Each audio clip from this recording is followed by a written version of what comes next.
Welcome, everybody. Thank you for joining us today. This session is called Strategies for Community Group Growth. My name is Eric Creer, and I run the Lowell, Mass. Admin Developer Group outside of Boston. Little background on myself. I'm a recovering sales manager. Haven't made a cold call or begged somebody for a PO in almost 3 years, and I've never felt better. So I started using Salesforce about 10 years ago as an inside sales rep, logging calls, converting leads as a user. And then as a sales manager, started teaching myself how to do more with it just to make my job easier, creating fields and reports. And about 3 years ago, I got to the point where I was tired of having a quota hanging over my head, didn't really want to be in sales anymore, but I really liked working with Salesforce and kind of saw how it can help make companies and businesses more efficient, and decided to make that career pivot. So I went to a Boston World Tour, met somebody, they kind of turned me on to the local community groups, and that's where I got my start. It was the first time I had heard about Trailhead and really thought, wow, this is feasible to make this career change. So kind of what inspired me to start a user group of my own. And I do a lot of speaking at this because I was really fortunate in that experience when I started with my local user group, that I got to meet a lot of people that became good friends, good mentors, and really helped guide me on that career path. So I kind of look at it as a way to give back. So we all started a user group, and we schedule that first meeting, and we all expect, the floodgates are open, there's going to be a line around the building, and it's going to be great, right? Unfortunately, it doesn't really work that way. It's a lot of work, as we all know, putting these events on, and it's actually harder to get people to go there, just outside of the logistics of getting the space and catering and all that. So I'm going to go through really 5 different sections, and these are all things that I've learned basically over a year. My user group's only just over a year old, and I had no experience running groups before. So it was really a lot of trial and error and things that mistakes that I've made and I've learned from. So there's really 5 sections we'll go through. They're all really simple. None of it's, earth-shattering news or cutting-edge things, but when they're combined together, they really help my group grow a lot in a short period of time. So hopefully it'll help some of you as well. First, target market. This kind of fell into my lap. So 2 years ago at Dreamforce, I was doing a session speaking, and then a woman came up to me afterwards. She was from the town next to me, and we just started talking. I had mentioned to her that I was planning to start a user group and said, hey, would you be interested in this? She said, absolutely, and we'll host all your meetings. So right away, I have all my meeting space covered for free. We've had every single meeting there. More importantly, she was from one of the biggest, actually the biggest org in the city I live in. So I'm about 30 minutes north of Boston, 30 miles north of Boston. In traffic, sometimes that can be 2 hours getting in there. There's also one in Manchester, New Hampshire, which is about 45 to an hour, depending on traffic. And I was just tired of going back and forth between them, so I said, I'm going to just start my own, kind of halfway in the middle, and don't have to deal with any inconvenience anymore. She was really good because she's at a big organization, they have a ton of users, and she was basically my champion in that organization. So our first few meetings, literally half the group were people from this one company, because she would get on their internal chatter channel and just drive it, remind people, ask people to come, and it was just really good. So I said, okay, I gotta try and replicate this. So I literally went on LinkedIn, did a search for Salesforce admin jobs at companies around the area, found the ones that were the bigger ones, and just started target marketing people there. So I'd find the Salesforce admin at Cary Green Mountain, just send them a LinkedIn request saying, hey, not sure if you heard about it, but we have this new user group here, would you like to participate? Really, no pressure, kind of just casual interactions, and it's really worked. So some of the other bigger orgs around the area, they're kind of doing the same thing, where if you get one person in that organization that kind of participates, they're going to spread the word to the rest of their group, and our numbers have really gone up. So it's been a really good thing to have those people helping me. I don't have a co-leader, I run the whole group by myself, so having a few of these people has really taken a lot of the weight off of me as far as trying to drive traffic. Anytime that I post anything about my group as well, I always try and tag in the corporate handle. So Kronos is our host, so I always tag them because they're gonna typically retweet that or share it out, and their customers, their partners, they see all these things too. So it helps kind of advertise your group as well. Using the chatter group, both our own user group channel as well as those internal ones, having them post those upcoming events or hey, this is some of the things in the new release we're going to talk about. having them post there just kind of keeps the group on the top of people's mind, as opposed to, every month or 2 months they just get the notice there's an event. Keeps them a little more intertwined with it if you do it regularly. Survey and customized content. So find out what topics of interest, what do people want to learn about. When I first started doing my meetings, I would randomly pick like 3 areas and say, okay, we're going to have presenters on this, and this is what we're going to learn about. But I really switched that, where really having the community and the audience drive that more than myself. There's definitely going to be overlap where people want to hear about certain things that other people do, and there's going to be times when that's not accurate. Typically survey at every event. I've switched it up between using like get feedback. We've done some of the just surveys on our charter group, but I'd also just call people out and say, Leo, what do you want to learn about next time? And put somebody on the spot in the room, make them give you an answer. How many other people want to learn about what you just said? It's really simple that way, but it helps drive that and kind of put it in people's minds ahead of time. Having a meeting theme. So when I first did the first few meetings and we were just kind of mixing up the topics, there was always a topic that somebody didn't really have interest in, which is fine. Not everybody wants to learn about everything. But like people would leave early if it was the last one, they didn't really have interest because it's 8 o'clock on a Wednesday night and they just want to get home. Or if the one of interest happened to be going on last, people just wouldn't come because they didn't want to sit through an hour and a half of something just to get to that last 30-minute presentation.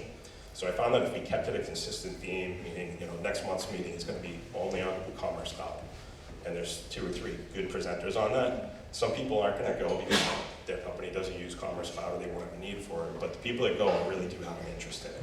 So it really helped get the audience aligned.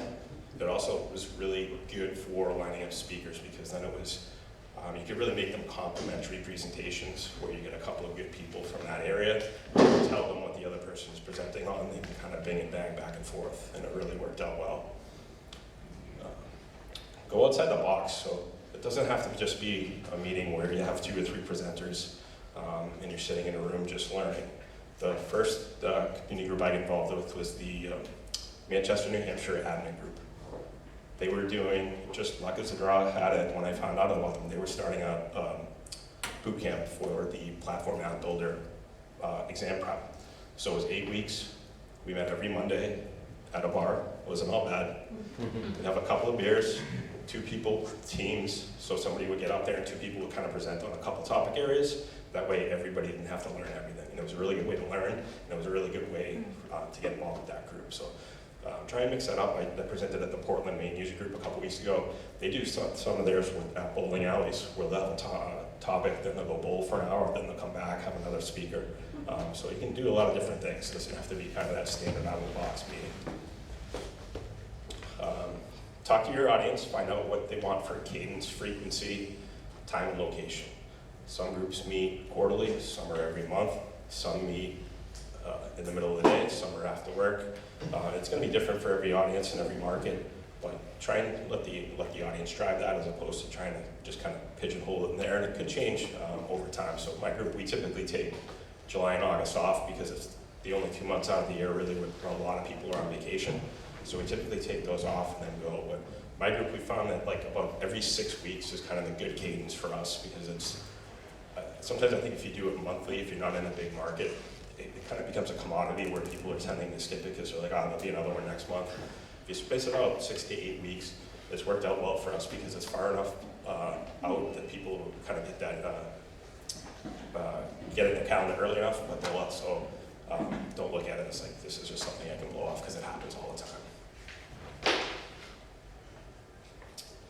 Co-mingle. So it doesn't necessarily just have to be your group. Work with the other groups around you, especially if there's some close by. Because people, you may have a group, so for my example, the New Hampshire group's 45 minutes away. There's plenty of people that work out there, they live closer to me, or vice versa. We all know that just getting our name out there is tough enough. Every single month I meet somebody that lives near me that has no idea my group exists. Right? How many admins do we know that we all got, what, 40 emails today from all of our community groups that we belong to, and that you just hit delete every Sunday? Right? A lot of people don't log into that chatter group, so they would have no idea your group exists. So it's a good way to bounce that back and forth. It's also a good way to share resources. They have a pool of content that they can pull from, vice versa, so it works out well. Student groups are kind of new, so that university up there that's in my city, I graduated from my MBA there about a year ago, and as part of their MBA curriculum, they actually make their students use Salesforce. They have to get the dev org, they have to use Trailhead as part of their coursework, which I thought was awesome. They've since started a student group there, and it's an initiative by Salesforce to have these student groups at the universities that have Salesforce as part of their curriculum. So I've been mentoring a group of students there, and I invite them to all of our meetings. It's great for them because they get to learn, they get to network, they get to be in front of potential employers when they graduate. But it's good for me because that's my attendee for the next 10 years, hopefully. Maybe somebody in that room is the next community group leader, the industry leaders for Salesforce. So it's getting them ingrained in the platform and the ecosystem from a very early start. Work with other professional organizations. Chamber of Commerce is an example. They have a whole pool of companies and people that might have interest in this topic. Co-sponsor events with them. Teach people that might not be your typical admins, but they might be your user. There's people out there that are thinking about moving to Salesforce or that have it and just don't know what it really does. They can benefit from working with you and vice versa. And then work with other platforms. Obviously, there's a million different technologies out there. A lot of them work well with Salesforce. So don't be afraid to have somebody speak that's not just somebody from the inside here, right? We're all a little bit biased, right? Have that kind of outside view as a presenter. So it's something that kind of a good way to kind of mix it up a bit. Go hybrid. This, out of the 5 things I'm going to say, this is the one that's made the biggest impact on my group. So we were only in person for quite a while, and we've since done kind of a hybrid where we have a meeting at the normal location, but we also do a GoToWebinar. And it's really worked out well because you have a lot of people that might want to go, but they got to get the kids to practice, so they can't be there in person. They can log in from their phone when they're sitting in the stands at the soccer field. It's also helped tremendously with getting speakers, because now I don't have to be reluctant on begging the 5 MVPs and other community group leaders that live near me to come present, because you can get talent from anywhere. I literally put a tweet out saying, next user group meeting is April 26th, looking for speakers. I had an MVP from India, an MVP from Cincinnati, and another one from Tampa. I'll reply and say, yep, I'll do it. And it's been awesome. So it gives you a lot more flexibility getting your content. We also make the sessions available, so we record them. We're lucky enough that at our venue, they have a really state-of-the-art recording, so the speakers can see us in the audience and vice versa. So we record it, and then we post it to the chatter group, and then people that can't get there or couldn't log in at that time, they can go back and look at the content. So it's been a good way to share that as well. Plan ahead. I was not good at this when I started. I would literally get done our meetings, say, okay, I'll get back to you in a couple of weeks and let you know when the next one is. And then 2 weeks later, I'm like, holy crap, I gotta get going on this. I have no idea what we're doing. And it really became tough. It put a lot of stress on me trying to line up those dates with people's calendars, but also trying to find speakers is tough. A lot of these people that are, if you want the top people, like some of us in this room that speak a lot, they get booked out pretty far in advance, so it's not something you can always just pull out of your hat. So it was really stressful for me planning that, but I found the further out I planned my meetings, the better my attendance was as well, because people would get it in their calendar and they wanted to know ahead of time. So I was booking dates, but I wasn't booking content at the same time. And I heard it over and over again. We really want to know what the agenda is ahead of time to find out if that's something I want to block out my time for or not. So I've gotten a lot better at that, and it was something that I kind of learned from my mistakes as we went along. We wear key dates, so it could be other Salesforce community events. Do you want to do one during Dreamforce when you know half the building's going to be there? Or if you're in an area that's not going to have a lot of people there, maybe you do. Salesforce releases. Obviously good topic areas for that. And then keep in mind the other user groups that are local, and just kind of have some courtesy and connect with them and find out, hey, when are you planning on your next meeting? We'll try and avoid that. We'll do ours a different week, because you may have some overlap in those audiences. So this is just some of the results that I've had. So like I said, my group's about a year old. We were averaging like around 10 people the first probably 6 meetings or so. Our last few, we've had about 40. So again, I don't think any of these things on its own really did that, but the combination of doing all these things together has really made a big impact to my group, and I think it's going to continue to grow. So. And the online attendance? Right now it's about 25% online, and the rest in person. Depending on the timing of that, it's gone up and down a few times. Like we had, there's another company that's about 20 minutes away from us, but they have a second shift of service team. So we had a service cloud presentation. They wanted to attend, but they were all literally working at that time. So they literally logged in from their conference room, about a dozen of them, and attended their meeting. So it's been a cool experience to be able to do things like that. That is my presentation. Anybody have any questions? So maybe on the streaming part?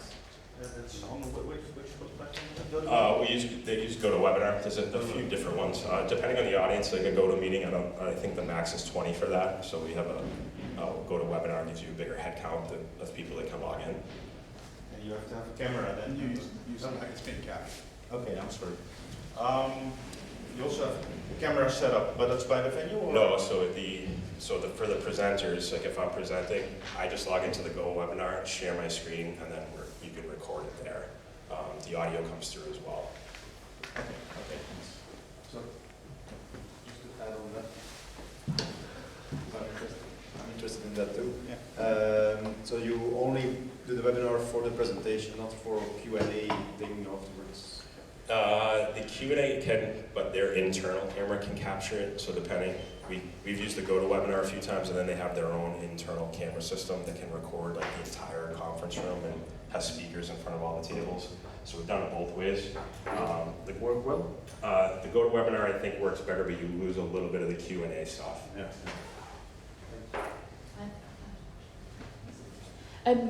So 2 questions actually. One, do you record the whole group, the whole 2 hours, 3 hours, or just the presentations? We just let it run the whole time. Okay. So like if we take a break in for 10 minutes to go grab another beer, it runs the whole time. They can feel the ambiance. Yes. That started just pure laziness, by the way. Right. And the other question was, do you think by opening up the virtual aspect, the GoToWebinar, do you think you lost people as well? I don't mean lost them entirely. What I mean is, do you think some people were like, yeah, I could just sit at home and do the same thing?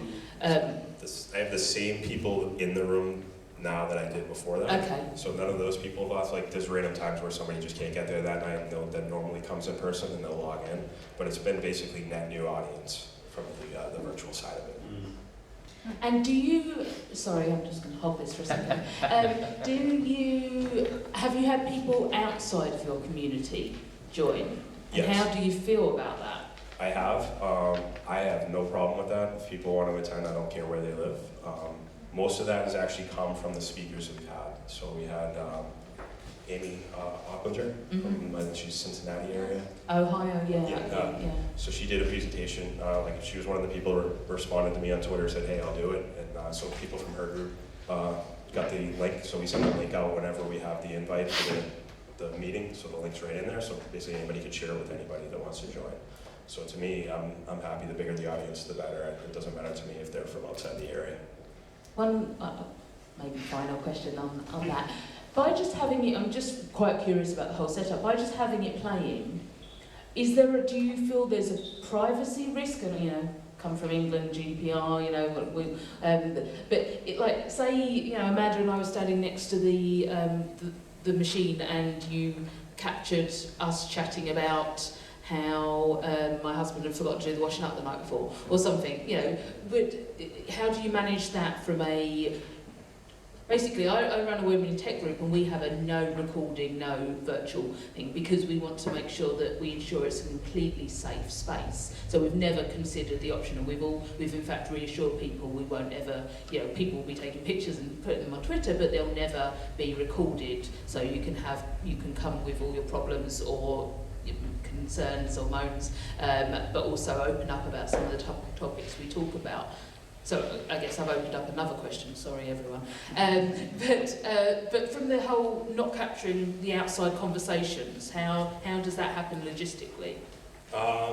So we record everything except for 2 sections. So when I said have a theme for your night, we have kind of 2 subtopic themes in every meeting. So one is called Show Us Your Org. So somebody literally logs into one of their sandboxes and shows their setup and cool things they built. So we never record that. And then we have another one called What's Your Problem? So the first thing to start the meeting is somebody in the audience says, I have this issue, let's try and solve it tonight. And by the end of the night, we kind of get back to that. So we don't record those 2 sections.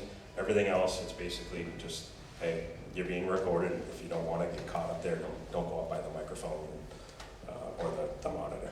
Okay, that answers my question, because that sounds like you had that comment. You've still got the community feel of you can come and like offload what happened to work today and have that as a safe space. Yeah, we just want to make sure, obviously, if somebody's in there complaining about their org, we don't want that recorded and posted. Thank you. Here. Do you accept recruiters in? So I have not. There's probably about 30 of them pending requests. I did have one recruiter who specifically focuses on Salesforce, Chris Hopper, I believe he's a Salesforce MVP. But he volunteered to do it, and it was very good, basically on career growth. And it wasn't salesy, and he wasn't getting anybody's contact info. And I asked, basically took a poll of the group ahead of time and said, hey, would you have interest in listening to this person? And they were all agreeable to it. So other than that, the million other staffing firms that ping every week, I've kind of blocked them out for the time being. So first of all, thank you for your presentation.